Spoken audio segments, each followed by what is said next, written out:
You are alone in Zwolle. It is after 2 in the morning, April 1945, and the streets are so quiet you can hear your own boots on the stones. The city is not empty. That is the problem. There are German soldiers in the houses, in the offices, near the bridges, behind windows where no candle has been lit for months. There are Dutch families lying awake in their beds, afraid to move, afraid to cough, afraid that one more battle will come through the walls before sunrise. Behind you, the Canadian lines are waiting. The plan is simple. Scout the city, find the German positions, come back alive if you can. But plans have never held you for long. Not in Montreal, not in training, not in Normandy, and not here. You move through a narrow street with one good eye and a rifle pressed tight against your shoulder. Your left side is mostly darkness now. You turn your head a little more than other men. You listen harder. You let shadows tell you what your missing eye cannot. In your pocket, your mother's silver rosary taps once against a cartridge. A small sound, almost nothing. But in the dark, you hear it. For a second, you are back in Montreal, standing in front of your mother while she closes your fingers around those beads and tells you to come home. Then a German patrol turns the corner. The memory disappears. You raise the rifle. You shout in broken German. You tell them the city is surrounded. You tell them Canadian troops are already in the streets. You tell them to drop their weapons if they want to see morning. There is no army behind you, no battalion, no tanks, no one coming around the corner to save you if they call your bluff. There is only you, one Canadian,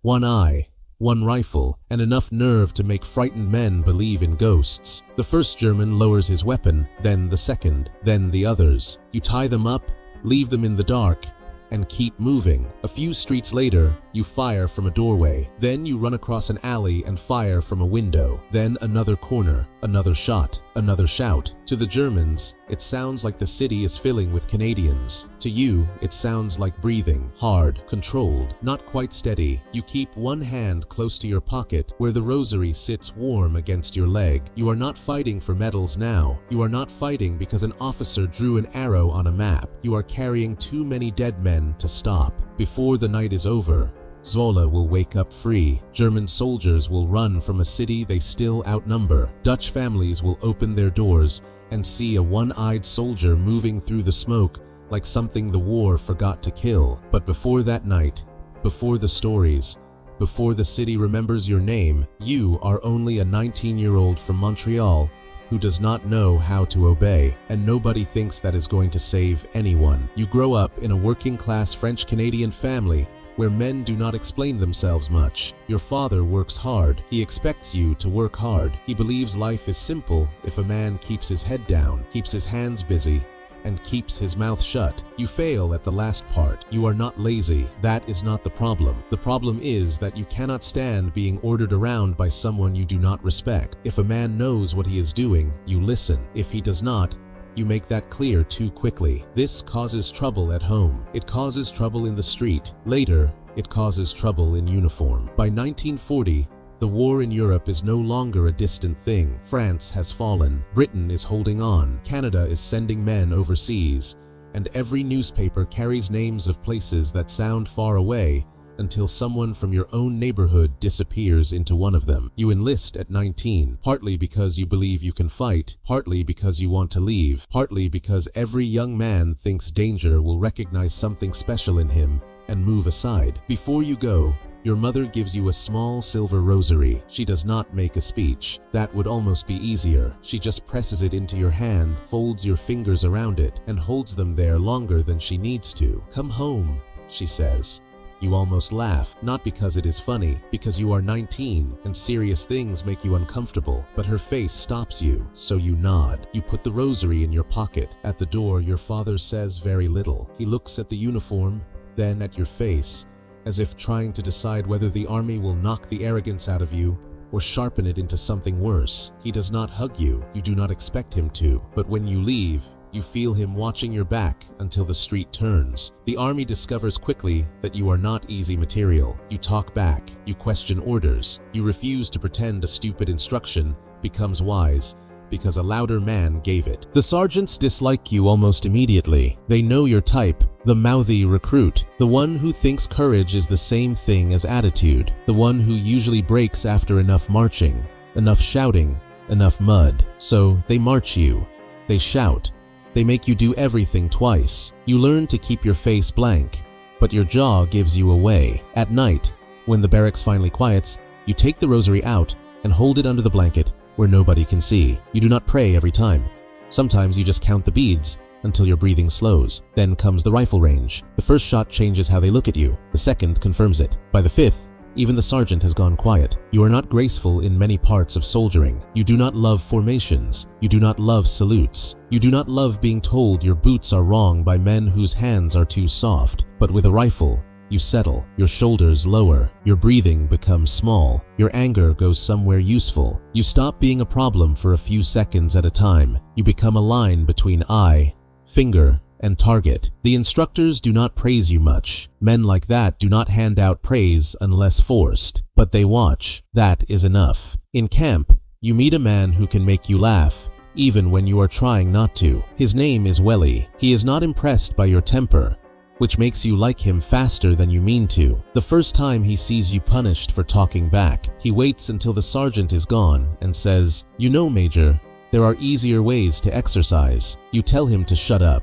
He grins like that is exactly the answer he wanted. Welly has a way of making fear ordinary. He talks about food when men are thinking about death. He complains about tea as if tea is the real enemy. He writes letters slowly, with his tongue caught between his teeth, choosing every word as if the wrong one might hurt someone back home. You tease him for it. He tells you some people actually care how they sound. The two of you become friends in the quiet way men do when they do not want to admit they need each other. No speeches, no promises, just shared cigarettes you barely taste, dry jokes in wet fields, and the habit of checking whether the other man is still there. When you are sent overseas with the Régiment de la Chaudière, England feels like a place holding its breath. The sky is low and gray. The villages look too peaceful for the number of soldiers passing through them. Old women hand out tea. Children wave at trucks. Fields fill with tents, fuel, ammunition, tanks,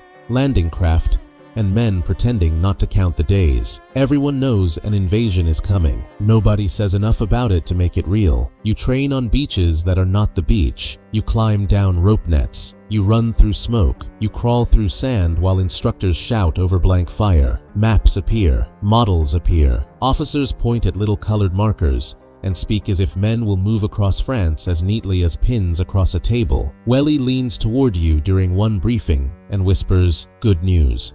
The Germans are on the map too. We can just erase them." You almost laugh. Then you see the officer's hand pause over a red mark that means machine guns. The laugh disappears. The night before the invasion, men become careful with small things. A man folds his socks like he is packing for a holiday. Another cleans the same spot on his rifle until the metal shines. Someone writes a letter and tears it up. Someone else does not write at all. You sit on your bunk with the rosary in your hand. The beads are worn smoother now. You think of your mother's kitchen, your father's silence, the street outside your home. For a moment, you want very badly to be there. Not forever, just for 1 minute, long enough to stand in the doorway and smell food on the stove, long enough to hear your mother say your name like you are still only her son. Welly sits beside you and looks at the rosary. "You pray with that?" he asks, sometimes. "You any good at it?" "No," he nods. "Probably still better than the army's plan." You close your fingers around the beads so he will not see your hand tremble. On June 6, 1944, the waiting ends. The landing craft moves toward Juno Beach, and every man inside becomes smaller than he was the day before. The sea is rough. The air smells of fuel, salt,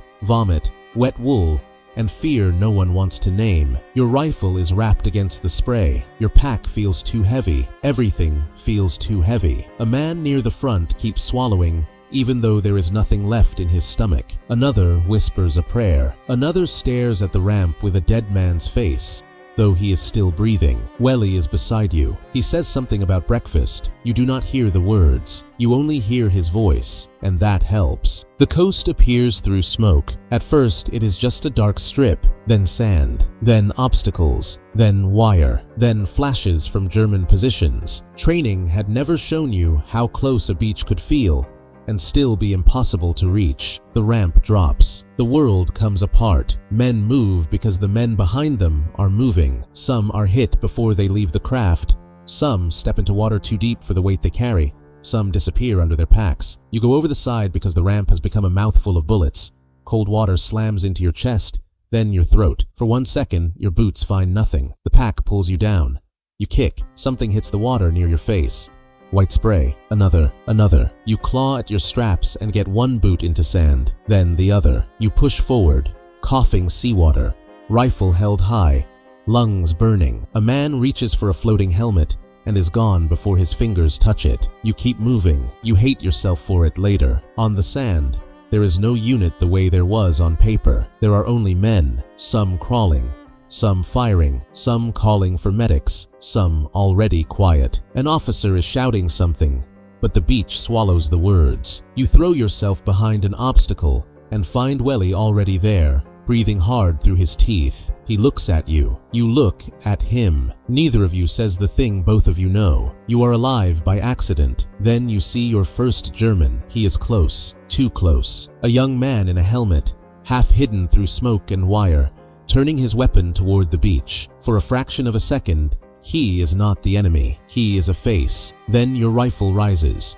You fire. He drops. You wait for something to happen inside you, something large enough to match what you have done. But there is only noise, only movement, only Welly shouting beside you, only the next German. So you fire again and again. Your hands do not shake. That should make you feel strong. Instead, it leaves a cold space in you that you do not know how to name. Other men are frozen. Some cannot lift their heads. Some fire into smoke without seeing anything. You move through it with a steadiness that feels less like courage than distance. Welly notices. Later, when the beach is behind you and the guns have gone farther inland, he says, "You were calm." You shrug. He keeps looking at you. Not regular calm. You take the rosary from your pocket and rub sand from the cross with your thumb. "I was aiming," you say. Welly does not answer. By night, the Canadians have pushed inland, farther than many expected. You do not know how the day will be written. You do not know what maps will say. You only know that Juno Beach is behind you,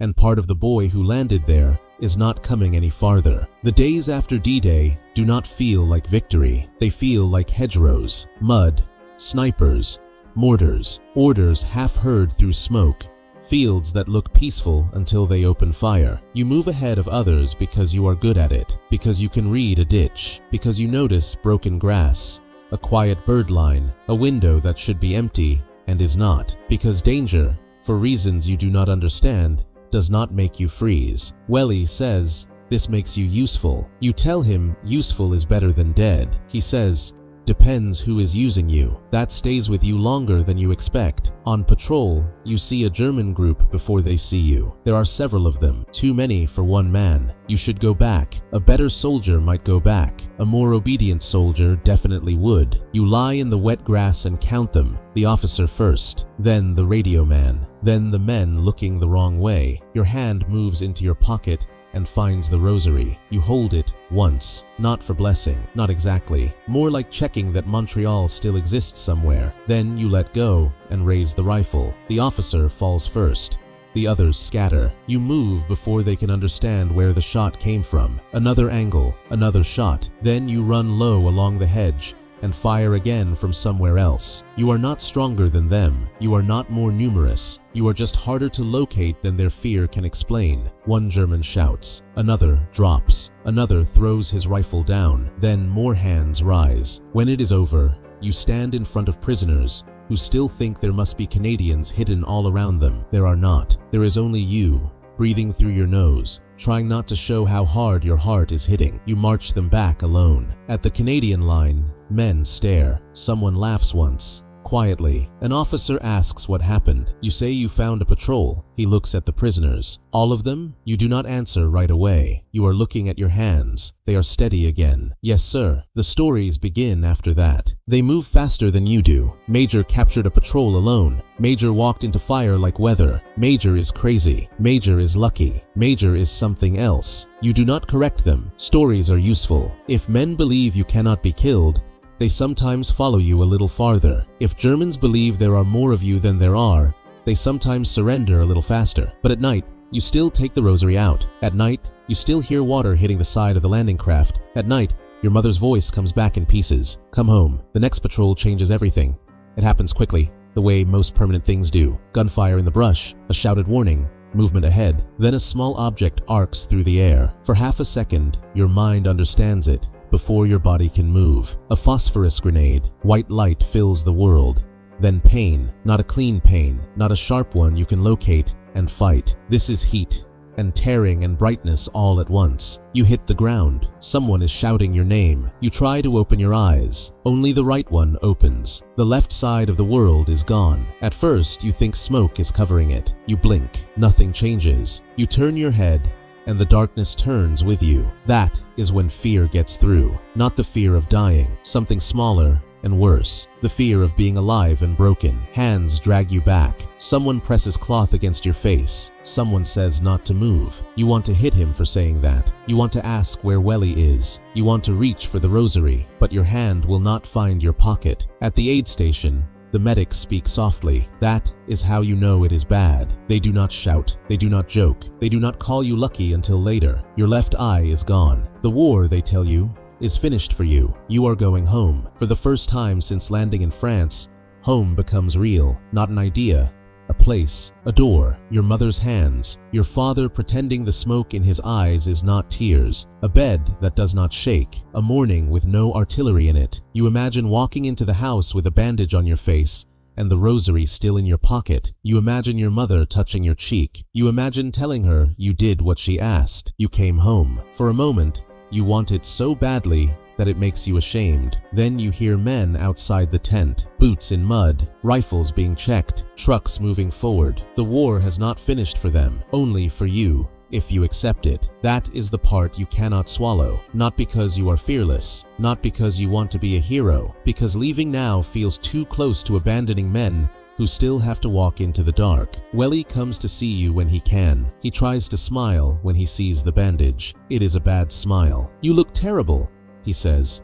You always did. He laughs, but it does not last. He sits beside the cot and says nothing for a while. That is when you know he is scared. You reach for the rosary with your good hand. This time your fingers find it. Welly watches you rub one bead between your thumb and finger. You going home? He asks. The question hangs there. You think of Montreal. You think of your mother. You think of the beach. You think of the men still sleeping in holes because they have no beds to return to yet. No, you say. Welly looks at you. You say it again, quieter. No. The medics tell you that you cannot fight with one eye. You tell them a sniper only needs one eye to sight a rifle. It sounds like pride. Maybe part of it is. But underneath, there is something else. A refusal to be saved alone. They argue.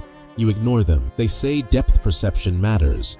You already know. The first time you try to shoot again, the target sits wrong in the world. Distance lies to you. Edges shift. Your body reaches for an eye that is no longer there. You miss. The shame of it burns almost as badly as the wound. So you practice. Again, again, again. You learn to turn your head more. You learn to listen before looking. You learn how men move when they are about to run, about to fire, about to surrender. You stop trying to become the man with two eyes.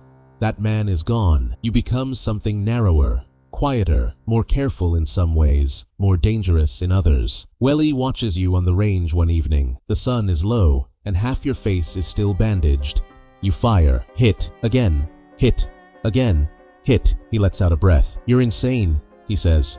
You lower the rifle. One eye is enough. He does not laugh this time. Neither do you. The words stay with you after that. At first, they are defiance. Then they become method. Later, after too many roads, too many dead men, and one Dutch city waiting in the dark, they will become something heavier. One eye is enough to aim. It is not enough to forget. It is not enough to make you whole, but it is enough to keep moving. The war does not slow down because you have lost an eye. It barely notices. There are still roads to clear, fields to cross, towns to enter, prisoners to search, bodies to step around, orders to misunderstand, and mornings when you wake up already tired. The men around you change. Some are killed, some are wounded, some disappear into hospitals and never return. Replacements arrive with clean faces and new boots, carrying the same nervous jokes every new man carries until the first shell teaches him silence. But Welly remains. That starts to matter more than you admit. He is there when you clean your rifle with one eye closed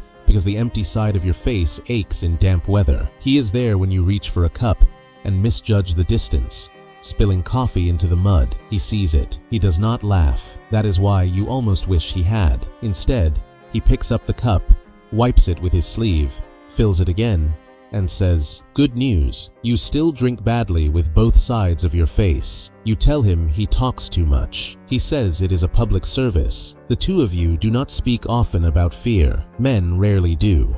You speak around it, through food, through weather, through bad boots, through arguments over who snores worse, through letters that arrive late, and letters that do not arrive at all. Sometimes at night, Welly asks about Montreal. You give him almost nothing: a street name, the sound of trains, your mother's kitchen, your father's silence, the way winter sits in the bones there. Welly listens like small details are worth saving. Then he tells you about home. You do not remember all of it later. That will bother you. You will remember the way he sharpened a pencil with his knife before writing letters. You will remember how he tapped the paper twice before beginning. You will remember his laugh. But some of the names will vanish, some of the streets, some of the people he wanted to see again. War steals even the memories you promised yourself you would keep. By autumn, the fighting has moved into the Scheldt. The land is flat, wet, and miserable. Water sits everywhere, in fields, in ditches, in boots, in sleeves,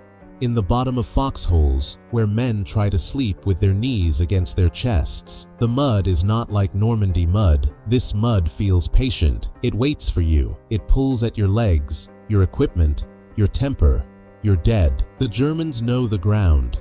They know the causeways. They know where to put machine guns, so every step forward feels borrowed. You move ahead of the line because that is what you do now, not because anyone has made you obedient, because scouting gives you space, and space is the closest thing to peace the war still allows. One day, you see German soldiers moving where they should not be.